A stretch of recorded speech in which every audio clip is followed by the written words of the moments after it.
হার্টের ওজন সাইজ পুরুষের চেয়ে মহিলার কম আছে, কিডনির ওজন সাইজ পুরুষের চেয়ে মহিলার কম আছে, ব্রেইনের ওজন পুরুষের চেয়ে মহিলার কম আছে। মনে করেন পুরুষের 1400 গ্রাম, মহিলার 1300 গ্রাম ব্রেইন। তো এই সমস্ত বিষয়ে দুর্বলতা আছে, ঘাটতি আছে। কিন্তু আল্লাহ রাব্বুল আলামিন তাদেরকে একটা জায়গায় এমন শক্তি দান করছেন যে বিশেষ কিছু ব্যাপারে শক্তি দিয়েছেন। এর মধ্যে একটা শক্তির কথা বলি, সেটা হচ্ছে তাদের কথায় আল্লাহ শক্তি দিয়ে দিয়েছেন, কথার মধ্যে আল্লাহ পাওয়ার দান করছেন। এবং শক্তিও এত শক্তি, এত পাওয়ার কথার মধ্যে আল্লাহ দিয়ে দিয়েছেন, হাজার পুরুষে যে কাজ করতে পারবে না, একজন মহিলা তার কথার মাধ্যমে সেই কাজ করতে পারবে। এটা আল্লাহর দেওয়া একটা পাওয়ার। বলেন সুবহানাল্লাহ। অনেকেরই বুঝে আসবে না এটা কেমন বিষয়। 1000 পুরুষ বা আরো বেশি পুরুষে যেটা পারে না মহিলা এক কথায় পারে কিভাবে? এর উদাহরণ তো কোরআন শরীফে আছে। ফেরাউন বাড়ি বাড়ি খুঁজে খুঁজে ছেলেদেরকে মারতেছে, তার বাহিনী পাঠিয়ে। কার ঘরে বাচ্চা হয়েছে, ছেলে হয়েছে না মেয়ে হয়েছে, খবর নিয়ে যদি ছেলে হয় সাথে সাথে শেষ। খুঁজে খুঁজে খুঁজে খুঁজে খুঁজে খুঁজে বাচ্চা মারতেছে। কিন্তু আল্লাহর কুদরত, মুসা আলাইহিস সালাম ফেরাউনের ঘাটেই লাগছেন।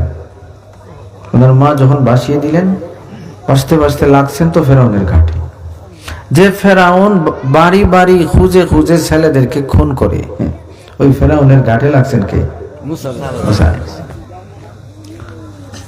যে খুঁজে খুঁজে মারে তার ঘাটে লাগলে তোর বাঁচার প্রশ্নই আসে না। কিন্তু একজন মহিলা, وقالت امرأة فرعون قرة عين لي ولك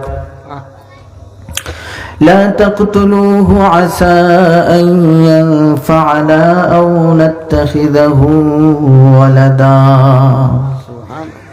রব্বুল আলামিন কোরআনে কারীমের মধ্যে ঘটনার আলোচনা করেন। ফেরাউনের ওয়াইফ,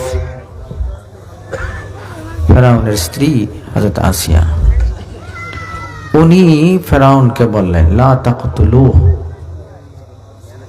কুররাতু আইনিন লি ওয়া লাক, এই বাচ্চাটাকে তুমি মারতে পারো না, মারতে পারবা না, সে তোমার আমার নয়নমণি হবে।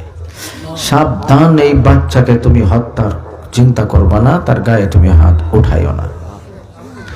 যে ফেরাউনের সামনে হাজার হাজার বাহাদুরেও কথা বলার সাহস নাই, বললেও সে তাকে মানানোর ব্যবস্থা নাই, একজন মহিলা শুধু বলছেন সাবধান, তার গায়ে তুমি হাত দিও না। শেষ কথা কারবার। সাথে সাথে ফেরাউনের হত্যার পরিকল্পনাই শেষ, বরং তাকে লালন পালনের চিন্তা করা লাগছে।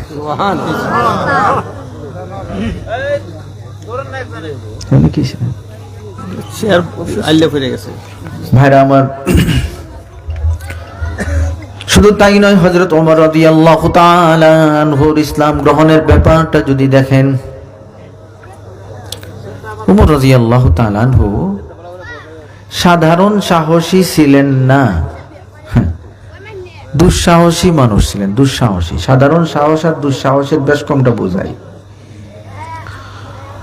উনি যখন নবীজিকে শহীদ করার জন্য একা তলোয়ার নিয়ে বের হলেন,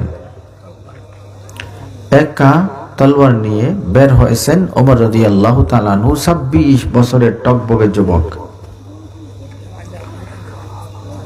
উনি যদি বুঝতাম যে জানেন আমার মতো বাহাদুরের সামনে দাঁড়ানোর মতো তাদের কেউ নাই, এই চিন্তায় একা বের হয়েছেন, তাইলেও বুঝতাম সাহস করছেন। কিন্তু ওনার জানা আছে আমাকে আটকানোর লোক তাদের সাথে আছে। হযরত হামজা রাদিয়াল্লাহু তাআলা আনহু এর আগে মুসলমান হয়েছেন, সাইয়্যিদুশ শুহাদা হামজা। আল্লাহ। হযরত হামজা রাদিয়াল্লাহু তাআলা আনহু নাম করা একজন বাহাদুর ছিলেন। ওমর রাদিয়াল্লাহু তাআলা আনহুকে সামলানোর মতো ব্যক্তি ছিলেন। এটা জানা আছে ওমর রাদিয়াল্লাহু তাআলা যে আমাকে সামলানোর মতো লোক মুসলমান হয়ে গেছেন, আরবের সেরা একজন মানুষ। এটা জানার পরও একা বের হয়েছে। এটা তো সাহস বললে কম হবে, এটাকে বলতে হবে দুঃসাহস, ঠিক কিনা? যদি বুঝতাম, এটা বুঝতেন যে আমারে সামলানোর মতো লোক তো তাদের নাই, একা গেলে কি হইছে, তাইলে বুঝতাম যে সাহস করছেন। আর যখন এটা জানা আছে যে আমারে সামাল দেওয়ার মতো মানুষ তাদের আছে, এরপরও একা তলোয়ার নিয়ে যাওয়া, এটা তো সাহস বললে কম হয়, এটা কি দুঃসাহস। তো বের হয়েছেন। আর কেমন মানুষ ছিলেন মুসলমানদের সাথে এটা বোঝানোর জন্য বলি, উমর রাদিয়াল্লাহু তাআলা আনহু যখন নবীজির দরবারে ইসলাম গ্রহণের জন্য যাচ্ছেন, তো নবীজির কাছাকাছি যে সাহাবায়ে কেরাম ছিলেন ঘরের মধ্যে, এরা দেখেই তাদের মধ্যে একটা আতঙ্ক ছড়িয়ে গেছে, আতঙ্কিত হয়ে গেছে। তারা চিন্তা করতেছেন উমর তলোয়ার নিয়ে এদিকে আসতেছে, না জানি কি করে। এই ধরনের একটা অস্থিরতা মুসলমানদের মধ্যে দেখা দিয়েছে উনাকে দেখার সাথে সাথে, উমর তলোয়ার নিয়ে আসতেছে। এই ধরনের একটা ভীতিকর অবস্থা যখন দেখা দিছে, তখন হযরত হামজা রাদিয়াল্লাহু তাআলা আনহু বলছেন, উমর আসতেছে তো কি হইছে, আসতে দাও। যদি উমরের উদ্দেশ্য ভালো থাকে তাহলে তো মোবারকবাদ জানাই, যদি ওমর কোনো অন্য উদ্দেশ্যে, খারাপ কোনো উদ্দেশ্যে এসে থাকে, ওমরের হাতের তলোয়ার দিয়ে ওমরের ফয়সালা আমি করব, অন্য কিছু লাগবে না। সে যেটা নিয়ে আসতেছে এটা দিয়ে তার ফয়সালা আমি করব। কে বলেছেন? হযরত হামজা রাদিয়াল্লাহু। চিন্তা করেন উনি কেমন লোক ছিলেন, যাকে দেখে ঘরের সবাই আতঙ্কিত, ওই লোকটা আসতেছে। উনি বললেন ভয়ের কি আছে, আসুক না, ভালো হলে তো ভালো, অন্য কোনো চিন্তা করলে ছাড় দেওয়া হবে না, আমি তাকে বুঝ দিয়ে দিব। এমন লোক থাকার পরেও কেমন মানুষ হলে একা বের হওয়া যায়। ওমর রাদিয়াল্লাহু তাআলা কেমন দুঃসাহসী মানুষ, তলোয়ার নিয়ে বের হয়ে গেছে। এরপরে বিষয় আপনারা জানেন, ওনার বোনের ঘরে খবর পেয়ে গেছেন, বোনের ইসলাম গ্রহণের বিষয়গুলা কোরআনের তেলাওয়াত শুনেছেন। আর পাশাপাশি বোনের হৃদয়ে নিংড়ানো বক্তব্য, দ্ব্যর্থহীন ভাষায় ইসলামের উপর অটল অবিচল থাকার ঘোষণা শুনছেন। এই কথাগুলো এমন ভাবে আসর করছে, ওমর বললেন আমাকে নবীর দরবারে নিয়ে যাও, আমি মুসলমান হব। দেখেন তো, যে উমরকে সামলানোর সাহস অনেক লোকেরই ছিল না, একজন মহিলার সান্নিধ্যে ওমর রাত দিন পরিবর্তন হয়ে এসেছিলেন, নবীজিকে শহীদ করবেন, হাজির হয়েছেন নবীর দরবারে মুসলমান হওয়ার জন্য। মহিলাদের পাওয়ার, মহিলাদের শক্তি, তাদের কথার মধ্যে তো ওজন। অনেক সময় আছে তাদের ছোট ছোট কথায় বড় বড় বিষয় ঘটে যায়, অনেক মানুষের জিন্দগি পরিবর্তন হয়ে যায়। এই যে লাইটগুলো জ্বলতেছে না, ইলেকট্রিক্যাল লাইট, এই লাইটগুলো যে সায়েন্টিস্ট আবিষ্কার করছে, ইলেকট্রিক্যাল লাইট, আমেরিকান বিজ্ঞানী, তার নাম হচ্ছে Thomas Alva Edison. Thomas Alva Edison 1880 সালের দিকে এই বৈদ্যুতিক লাইট আবিষ্কার হয়েছে। সে ছিল খুব মেধাহীন একটা ছেলে, পড়াশোনা একদম ভালো ছিল, পড়াশোনা একদম ভালো ছিল না। তো বিরক্ত হয়ে তার শিক্ষকেরা একদিন তার মার কাছে চিঠি পাঠাইছে, তার হাতে একটা চিঠি দিছে, তোমার আম্মুর এনে দিও।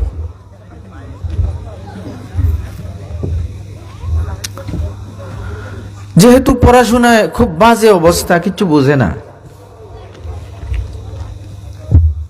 মায়ের কাছে যখন সে চিঠি নিয়ে আসলো যে আমার শিক্ষকেরা একটা চিঠি দিছেন আপনাকে দেওয়ার জন্য, তখন তার মা চোখ থেকে পানি ছাড়ছিল। এটা পড়ছে আর কান্নাকাটি করতেছে, চোখের পানি পড়তেছে অঝোর ধারায়। সে একটু আশ্চর্য হলো, মা চিঠি দিলাম আমি, আমার শিক্ষকরা চিঠি দিছেন আপনি পড়ার জন্য, আপনি পড়তেছেন আর চোখ থেকে পানি পড়তেছে কেন? এটা কি লেখা, কি লিখছে যে আপনি এখন কান্নাকাটি করতেছেন, চোখের পানি পড়ে কেন আপনার? তখন তার মা জবাব দিলেন যে বাবা, এরা লেখছে তোমার মতো যোগ্য ভালো মেধাবী ছাত্রকে পড়ানোর মতো সাহস যোগ্যতা তাদের নাই, তোমার পড়ানোর জন্য অন্য কোনো ব্যবস্থা যাতে আমি করি, তোমাকে তারা সামলাইতে পারতেছে না। এত ভালো ছাত্র তুমি যে তোমার উস্তাদরা পর্যন্ত তোমারে ভয় পাইতেছে। কথাটা তো একদম উল্টা বলে দিল না? উপস্থিত বুদ্ধি খাটিয়ে যা লেখা ছিল তার একদম উল্টা এই কথাটা ছেলেকে বলতেছে, খুশিতে কান্নাকাটি করতেছে, খুশিতে চোখের পানি পড়তেছে, তুমি যে এত মেধাবী ছেলে। এটা শোনার পরেই তার মধ্যে একটা স্পৃহা তৈরি হয়েছে, একটা প্রেরণা তৈরি হয়েছে, আরে তাইলে তো আমি অনেক বড় কিছু হওয়ার ব্যবস্থা আছে, তাইলে তো আমার চেষ্টা করার দরকার, তাইলে তো আমার মেহনত করতে হবে, মন দিয়ে পড়াশোনা করতে হবে। আমি তো আসলে যেভাবে নিজেকে বুঝতেছি আমি তো এটা না, আমি তো অনেক বড় কিছু হওয়ার ব্যবস্থা আছে। এই যে ঢুকছে মার কথার কারণে, এমন ভাবে মেহনত করছে, অধ্যয়ন করছে, অধ্যবসা করছে, পরিশ্রম করছে, এইভাবে করতে করতে করতে করতে দুনিয়ার নাম করা একজন বিজ্ঞানী পরিণত হয়ে গেছে। 1000-এর উপর আবিষ্কারের প্যাটেন্ট তার ছিল,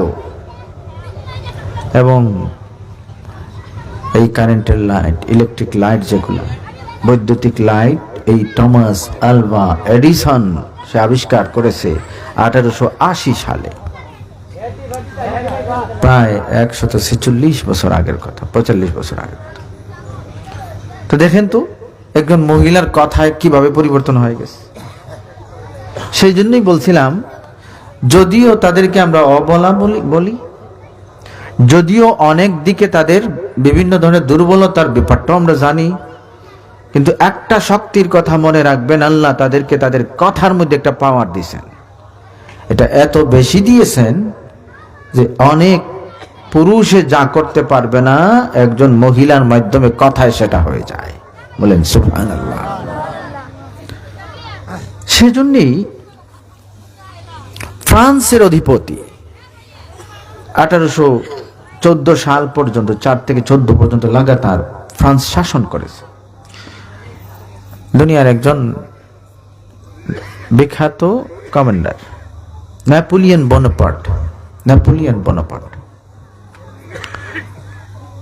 বোনাপার্টের এই কথাটা মোটামুটি অনেকেই জানেন। সে বলেছিল, আমাকে একটা শিক্ষিতা মা দাও, আমি একটা শিক্ষিত জাতি উপহার দিব। কারণ মেয়েদের মধ্যে এমন পাওয়ার আছে যে তারা একজন ঠিক হলে তাদের কথায়, তাদের মাধ্যমে পুরো জাতি ঠিক হওয়ারও ব্যবস্থা হতে পারে। বলেন সুবহানাল্লাহ। আল্লাহ তাদেরকে দান করছে। সেজন্যই ভাইরা আমার, মেয়েদেরকে ঠিক করা, মেয়েদের চরিত্র, আখলাক, আদত, আমল, আকীদা ঠিক রাখা, তাদেরকে আদর্শ মানুষ হিসাবে গড়ে তোলা, তাদেরকে এমন ভাবে গড়ে তোলা যাতে নিজেও ঠিক থাকে, তাদের মাধ্যমে পরিবার সমাজও যাতে ঠিক হয়, এমন প্ল্যান পরিকল্পনা যদি গ্রহণ করতে হয় মেয়েদেরকে সামনে নিয়ে, মেয়েদেরকে কেন্দ্র করে, তাহলে মনে রাখবেন মেয়েদেরকে কোরআন শিক্ষা দিতে হবে। এই শিক্ষায় তারা নিজেও আলোকিত হবে, তাদের মাধ্যমে সমাজও আলোকিত হয়ে যাবে। একটা মেয়ে ঠিক করবেন, অটোমেটিক বাচ্চা কাচ্চা ঠিক হওয়ার ব্যবস্থা হয়ে যাবে। একটা মেয়ে ঠিক হবে, একটা পরিবার ঠিক হওয়ার ব্যবস্থা হয়ে যাবে। দেখেন, গত পরশুদিন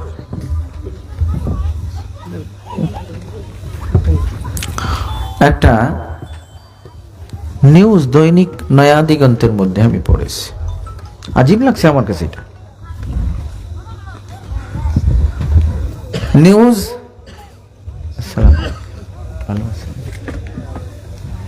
গত পরশুদিন বাংলাদেশের বহুল প্রচারিত দৈনিক নয়া দিগন্ত, ঢাকার যাত্রাবাড়ি এলাকায়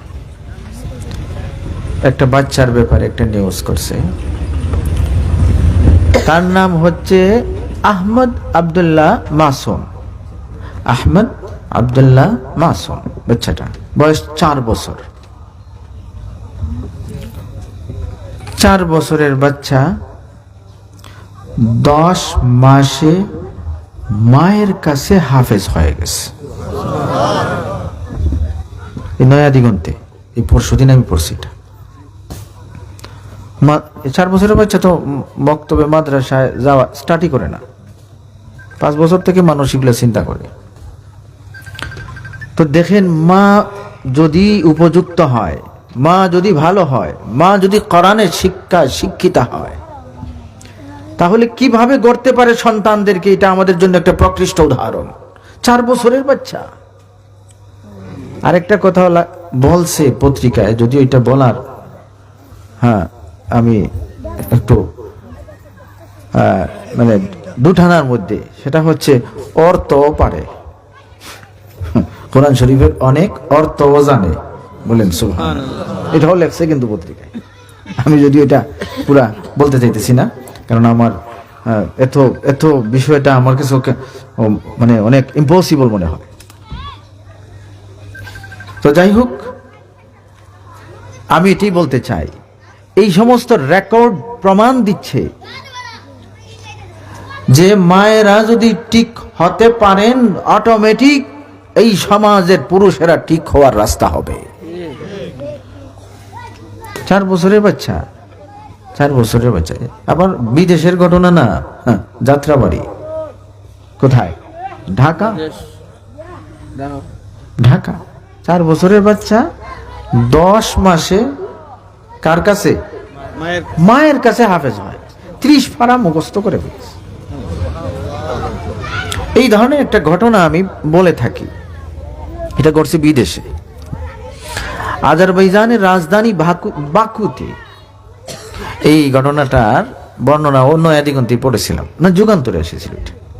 এটা 2017 সালে, 19 সালের 17 এপ্রিল।